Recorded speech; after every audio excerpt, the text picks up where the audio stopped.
Yeah, Patrick, I'm from Denver, and the last time you guys were in Denver in late October, you didn't look like a Super Bowl team that day. What helped you turn it around to get here? Yeah, I think it's just the process. Just continuing to work hard. Obviously, we had some struggles throughout the season, but guys never hung their head. They just continued to grind through, and it caused us to play our best football at the right time. So every season's different, but you have to continue to work in order to be great. Hey, Patrick, over here, Evan Walker with WXCI. Can you talk a little bit about Rashee Rice's development over the course of the season and what that's been like to work with him? Yeah, no, I mean, a ton of talent. I mean, I saw that from day one. But with rookies, especially in Coach Reed's offense, it takes time. It takes time to learn the different ways we run routes and the way you have to read coverage at the same time. And he just continued to get better and better. And that's why I think you saw his production really get an uptick as the year went on. I still think he has a long ways to go. He can continue to get better and better, and he could be one of the top receivers in this league. Hi, Patrick. Chris Jones talked about the fact that you guys are now becoming like the villains of the NFL. There's a growing narrative out there. I know everyone prefers to be liked, but is it a role that you kind of enjoy in a way? Do you feed off of that? Not necessarily. I think I just like winning. If you win a lot and that causes you to be a villain, then I'm okay with it. But at the end of the day, I'm going to enjoy playing the game and try to win as much as possible. Pat, here. Andy Sola, Azteca Deportes. As a team having facing San Francisco years ago, what is the big quality to overcome this time? I think it's just their intensity. I mean, they play hard every single play. They bring energy. We know it's to take our best football. And so for us, we just have to come in with that intensity to go out there and play our best. And if we don't, we'll lose the game. Patrick, how do you view the challenge that you and a lot of other great quarterbacks face of trying to get back here every year, knowing that the roster, especially on offense, is going to keep changing? I think you just got to try to be the best quarterback you can be for your team. I think that's what you've seen with a lot of the great quarterbacks is whatever their team needs, they'll go out there and do. The roster's always going to change. I explain that to every single player that's here. You never know if you're going to be back in this game again. And so try to maximize your moment, maximize your opportunity, and see what you can do in order to make a memory that will last forever. Pat, back left, Aaron Ladd, KSHB 41. You talked about a Super Bowl routine. It's Wednesday now. Where are you at in your Super Bowl routine? Yeah, it's kind of cool. You kind of are going back to installing the base offense. Obviously, we have the whole entire game plan in, but you really focus on that like you would do in a normal week, and trying to make sure you're ready to go. Obviously, we have the media and stuff like that you have to do, but at the same time, it's a normal week now. We're going to get back to practice and do what we would do for a normal game day. Patrick, a lot of people over the years have had fun with like your running style or like your running gait. Is that something? How did you develop the way you run? And have you ever like gone into a lab and done like efficiency measurements or anything like that? I do stuff like that. I think I've gotten better in my running form and faster as I've kind of been in the NFL. But it doesn't look the prettiest, so I think people think I'm slow. I think it's kind of deceptive. Sometimes I think the defense takes bad angles because they think they're going to catch me faster than they do, and so maybe that's the secret to my speed is that I run not the way everybody else runs. Pat, up in second row. Sammy with NFL France. About 815 days ago in Allegiant Stadium, you guys ran a spinning huddle. Can we expect something like that on Sunday? I can expect a cartwheel or something? Maybe Travis. I don't know. Yeah, but no, we'll have some game plan plays, and Coach Reed likes to have fun and enjoy it. So we'll see what we can do. But I think you have to focus on the fundamentals in order to play a defense like this. Hi, Patrick. Kelly Singh, player profiler, Women of Fantasy Football. And what we would like to know is, how do you and Brittany make this special moments for the kids? Do you have any routines you do with the kids to try and create core memories with them? Yeah, I think you just want them to be there. You want them to be able to see what Dad's doing and what all the work he's missing time with them is paying off to be. Being able to have them here this week and getting to spend that extra time that I have over at the house and seeing them run around. We treat it like a vacation, so hopefully that can be a memory for them. And I was that kid in the locker room growing up, and I know how much impact that's made on my life and who I am. And so hopefully that me playing will be able to make an impact on theirs. Pat, over here from Catalunya Radio. The fact that all the playoff games has been away games this year have changed your approach mentally to the game, and do you think that this thing could help you to play the Super Bowl next Sunday? Yeah, I mean, any new experience is great for you to use as an advantage. I mean, playing on the road in some hostile environments. I think he brought the team together even more. But at the end of the day, it's just playing football. Obviously, the Super Bowl is the biggest stage of them all. But at the same time, you go back to just playing the game that you've always loved growing up and trying to go out there and win the game. Hey, Patrick. Coach Reed's coaching tree, well known.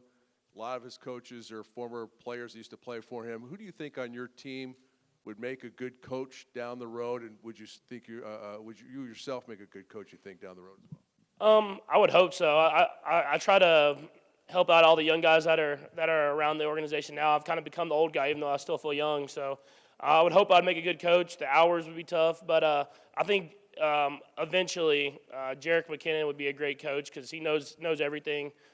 Him and guys like Blake Bell that have been in the league for a while, different systems, and bring energy every single day. I think those guys could be coaches if they want to be. But for now, let's let them keep playing with us.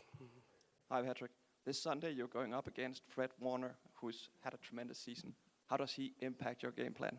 Yeah, you got to know where he's at on every single play. I think the best thing about Fred is he has the physical ability. He can do everything. He's tall. He's fast. He can blitz. He can do whatever you want him to do. But he's mentally, you can tell how much he studies the film and how he's able to adjust his coverage based off what the team he plays. And I think you have to know where he's at on every single play. And if you don't, he'll make a play happen that'll be negative for us, but positive for them. And so someone you definitely have to account for.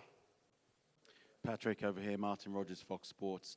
When you look back through the history of the league, there have been many great quarterbacks who never got the chance to play for a Super Bowl, never got the chance to win a Super Bowl. How grateful are you that, early in your career still you've got two in the bag and a chance to win another? Yeah, I mean, very grateful, very blessed. I mean, I understand how lucky I am to be on this team. To come into a team that was already a winning organization with a winning culture, with a lot of great players, Hall of Fame players, and being able to just kind of jump right in. And getting a year where I can learn and learn under Alex Smith, I was blessed, and so I want to maximize these opportunities. I know that they don't always come. You're not going to be in every single Super Bowl, and so whenever I'm here, I enjoy it. I enjoy the week, and then I just try to go out there and play my best football. And like I said a little bit earlier, make a memory that will last forever with a lot of guys that work extremely hard. Right here. Patrick, Michael Farrar with Berg Sports Network. Growing up, you were a multi-sport athlete. How is playing in those different atmospheres help you for the biggest atmosphere of all, playing in the Super Bowl? I think it's just playing all the sports. It taught me how to compete. It taught me how to learn how to make things happen, to make adjustments on the fly.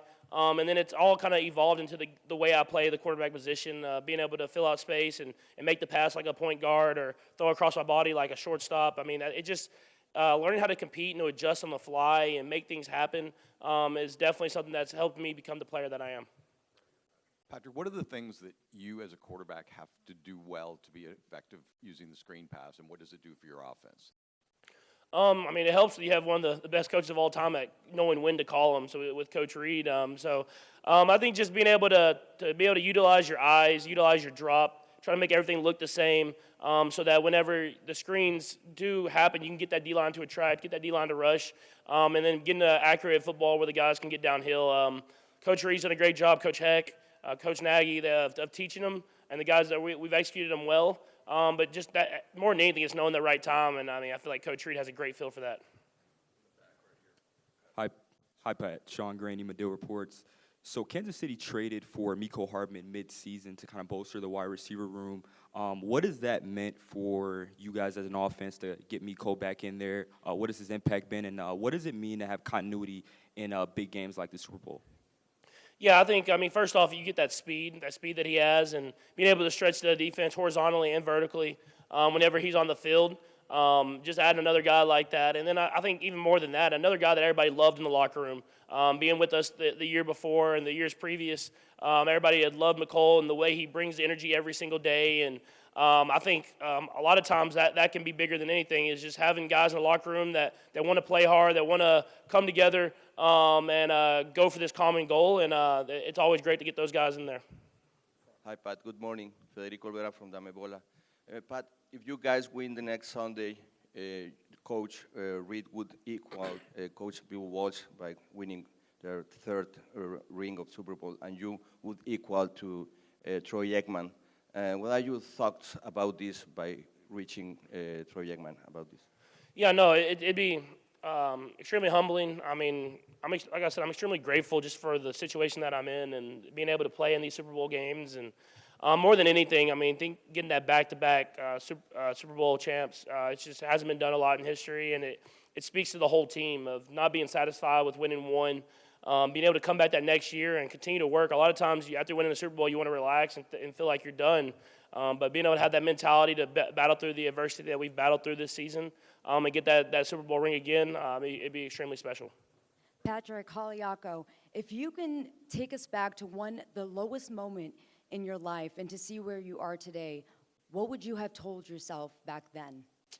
I don't know exactly when the lowest moment would be, but I think what I've always had is just to continue to follow your dreams. I think that's something that was instilled in me at a young age, and I got to see a lot of pro athletes and how hard they worked, and so I knew I had to work hard. And so even when baseball wasn't working out in college or football, I wasn't starting that first year in college, whatever that was, I just knew if I continued to work hard, that stuff would pay off. And that's the mentality I've had in everything I've done in my entire life, and I still work hard to this day. I know in order to continue to be great and follow my dreams, I have to do that. Hey, Patrick, Steve White, NFL Network over here. Coach Reed just told us that Eric Bieniemy paid you guys a visit last week and spoke to you guys. When did that take place, and what was that like to have him back in the building and kind of feel him a little bit? Yeah, no, it's always great to have EB in the building. Just being there and the energy that he brings, the mentality that he brings, you can feel just because he has that intensity, but he loves it. He loves being there. He loves being a part of the team and being a part of that culture. And so just having him back in the building was really cool, and listening to him talk and his energy. I mean, it just kind of got everybody. You could ask guys, man. I think guys had a little bit of like chill bumps at the end, like, hey, we got EB's back here, and obviously he didn't get that head coaching opportunity, but I'm excited for him to continue to coach football and to continue to make his impact on the game. Hi, Shara Taylor, New York Beacon. The 49ers were able to stop the Lions' defense in the third quarter. How do you plan to keep the energy throughout the game after halftime and to get around defense? Yeah, no, we have to continue to get better. I think that's at the second half. I mean, even looking at the last AFC Championship game, we didn't execute at a high enough level in the second half. And so for us, first you have to be able to manage that long halftime break that you have in the Super Bowl, doing that the right way. And I know the coaches have a great plan for that. And then when you come back out, it's all about execution and energy. And so you can have that execution and energy at the beginning of the game when everybody's intense and it's the adrenaline's pumping. But being able to bring that again in the second half will be super important, especially against a great defense. And so definitely something that we have to make sure that we're ready to do, and something that we have to execute at a high level.